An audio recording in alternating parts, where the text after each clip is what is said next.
नमस्कार दोस्तों, क्या आपने कभी सोचा है कि एक साधारण कागज से कुछ ऐसा भी बनाया जा सकता है जो देखने वालों को चौंका दे।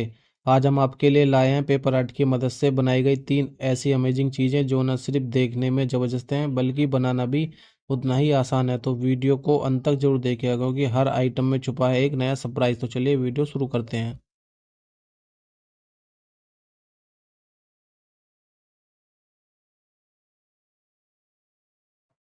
आपको एक A4 साइज का पेपर ले लेना है और आपको कैंची की सहायता से कुछ इस तरीके से काटना है।